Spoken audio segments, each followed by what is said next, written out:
Chris Lee and Blayne Gilmer of Southeastern 14 here to preview the college football playoff semifinal between Texas, soon to be in our neck of the woods in the SEC, and the all but defunct Pac-12 in Washington.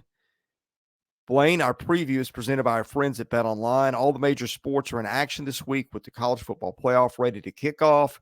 BetOnline is your number one destination for all your sports wagering info, including news for pro football, the NBA, upcoming fights, and NHL games this season. Head to the website today to get in on the action, see all the updated odds for the week. Remember to use our promo code BELIEVE, that's BLEAV, to get 50% on your welcome bonus on your first deposit. BetOnline, where the game starts. Really excited to see this one. You got Michael Penix Jr., who was a Heisman contender all season. We saw Texas and what it can do, going to Tuscaloosa and beating Alabama. The Longhorns, a star-studded team who have reloaded under Steve Sarkisian and primed to maybe make a move in the playoff. This should be a fantastic semifinal game.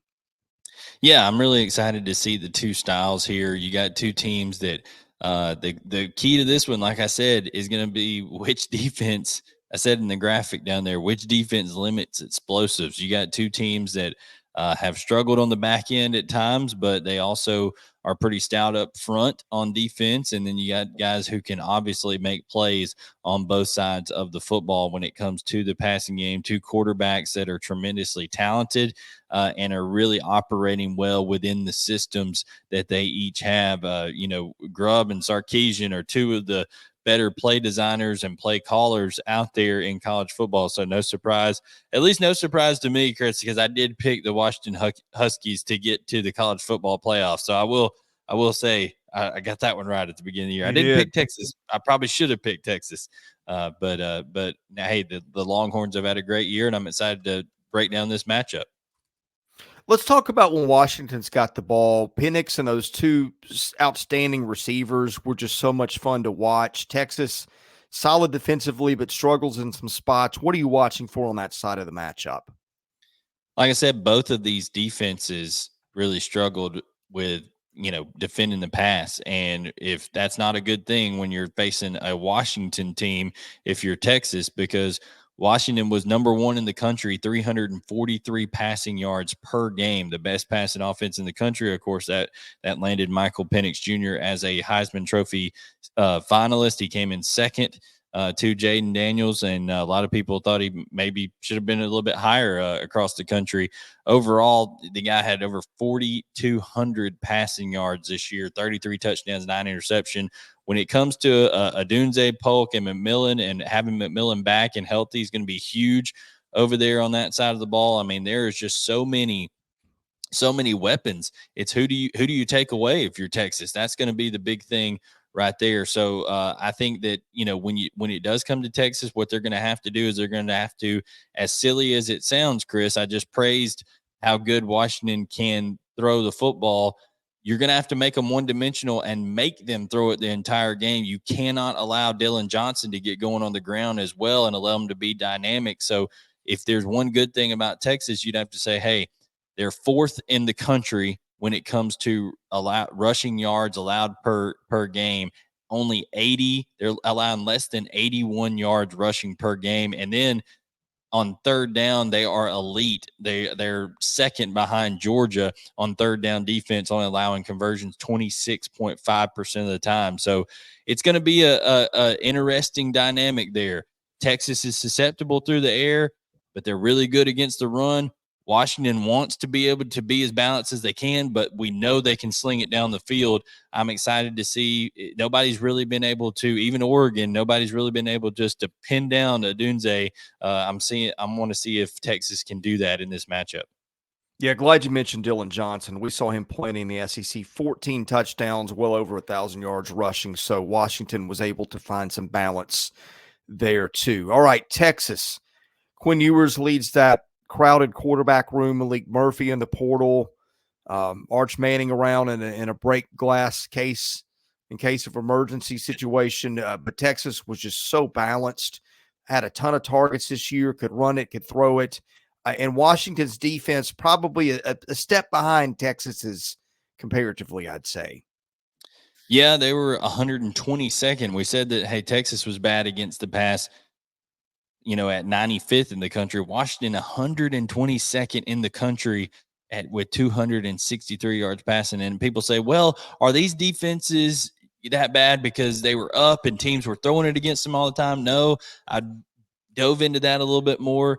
Washington was dead last in the country in one possession games against the pass, 133rd in the country. They gave up 32 completions of 15 yards or more in that scenario, Chris. So that is not good news if you're Washington. You got to get it figured out. They're going to have to get pressure on Quinn Ewers, but the problem with getting pressure on Texas is Steve Sarkisian is so creative in the way that he gets the ball out of Quinn Ewers' hands in the screen game. Also, they're able to take shots down the field, and it doesn't take them long to win one-on-ones whenever they do have those matchups on the outside with Xavier Worthy, with Adonai Mitchell. I mean, you've got Jatavion Sanders, who is a matchup nightmare in the middle. So, Chris, if there's one thing, the more that I look at this game and I talk about it, and hey, Texas is without, of course, Brooks at running back, but when it comes down to it, C.J. Baxter has come along. They've got Jaden Blue, who's established himself. Keelan Robinson has done some good things. So when it comes down to it, the more and more I look into this matchup, and Washington being, like I said, 122nd in the country in pass defense and only 40th in the country in rush defense, I think there's going to be a lot of points scored in this game, Chris. That's one thing I feel confident in. I don't know that 63 is going to hold up. And what a better way to start a new year, so to speak, a new calendar year, Chris, than with an absolute barn burner in the college football playoff. Yeah, Worthy and Mitchell are just a coverage nightmare. You mentioned Brooks being out. Blue averaged the same per carry that he did, 6.1 yards. So, how about yeah, I this mean, with Adonai Mitchell, real quick? How about this? Adonai Mitchell himself is trying to go for the three-peat because he was on both yeah, of those two teams at Georgia that won national championships, and now he could potentially win his third in a row. So maybe having Adonai Mitchell on your team is the secret to winning the college football playoff. Yeah, look, I think I look at this. Washington had a remarkable season. Michael Penix Jr. so much fun to watch, but what Texas did in going to Alabama and winning in Tuscaloosa just left a mark on me. That there's so much talent offensively.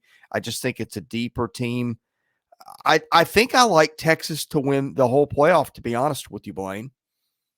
Yeah, I mean, I wouldn't argue with you. Now, one thing that we do need to talk about here is whenever you are in a playoff scenario, you want as many things to be as just like they were in the regular season as possible. One thing that is going to be different, Chris, is that let's say, God forbid something happens, Quinn Ewers rolls his ankle.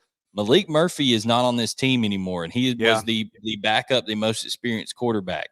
So if you have a Washington team that gets after the quarterback and is pretty relentless, if they get to Quinn Ewers and somehow he gets knocked out of this ball game, you're going to see the debut of Arch Manning come in here, at least the debut in a big scenario. And that would be, you talk about a story. You're talking about college football, the next in line in football royalty with the family, the Manning family there, Arch making. So that's just something to tuck away in the back of your mind. But definitely, I think you're hit the nail on the head with that win for Texas at Alabama. Now could bode even larger if there's a potential rematch in the final between Texas and Alabama. But I think what they showed in that is that they're very, very physical up front. But I think you got to give it to Washington as well. When their manhood was challenged twice against a very physical, very well-coached Oregon team in Dan Lanning, when nobody was giving them a chance the second time, they stepped up. So I think this line is about right between these two teams. But Chris, I'll let you go ahead and make your pick first. Are you gonna take the horns and what are you gonna take them to cover? I'm going to take them to win. The computers, I think, all like Texas is maybe 6-7 point favorite. That was pretty consistent throughout the year, but Washington was one of those teams, and we saw it in the SEC, that tended to play a little better than computers thought. I'll give you a good comp as Missouri. It seemed like Missouri constantly outperformed the computers in whatever they thought by like a touchdown or more. That's my hesitation there. But look, I just think Texas has got more depth. I think, again, being tested and going to Alabama and winning that game, not that Washington wasn't. It beat Oregon twice, and was an underdog, I think, both times. May not have been an underdog in Seattle. In fact, that was probably close to a pick 'em. I don't remember now. But point is, I just have liked Texas ever since that game. There's always a lot of hype around Texas, and I'm always kind of sitting back and going, all right, prove it to me. Well, I think what Texas did during the season and the way it got better late and what it did against Alabama in mid-September was enough to impress me and leave an impression that lasts in the playoff. I'm taking Texas not only to win this one, but to win the whole thing.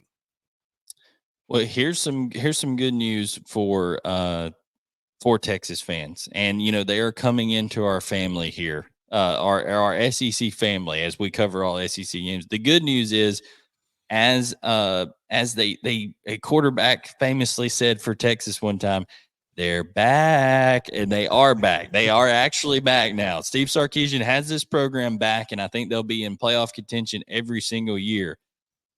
The bad news is, I believe in kind of Cinderella stories, and I believe in guys who have come over a lot of adversity to get to where they are. And man, the story of Michael Penix Jr. and what he's been able to do every time he's been counted out. I think those three weapons that they have, everybody's thought, hey, well, Oregon State's going to take them down. They're a really good defense, really physical team, can run the ball. They'll keep the ball away from them. It rained, all this kind of stuff. They still slung it all over the yard and were able to make plays. Oregon did it a couple of times. They thought, well, Oregon will slow them down. They couldn't slow them down. I think Texas's struggles on the back end are going to force Quinn Ewers to maybe make a couple of mistakes in this game, because he's trying to keep up score wise, match score for score with Washington, and I think they have just enough balance with Dylan Johnson. I'm going to take Washington to win in an upset in this one, Chris. Okay. So I picked them to make the playoff. I know I'm making some friends with our Texas fan base that's coming in right off the bat, but hey, I got to go with my gut, and I'm going to take the Huskies to win this one. Well, you're making friends with my 9-year-old son. He watches college football every Saturday, and Michael Penix Jr. is his favorite player. So he will be right there rooting for you. So all kidding aside, fun game to watch. I think. Can't wait to see it. Yeah. We'll be here to break it down afterwards. Best way to catch that, hit that subscribe button. Texas fans, welcome to our channel. You'll be a big part of what we do next year. This has been our college football playoff preview presented by BetOnline.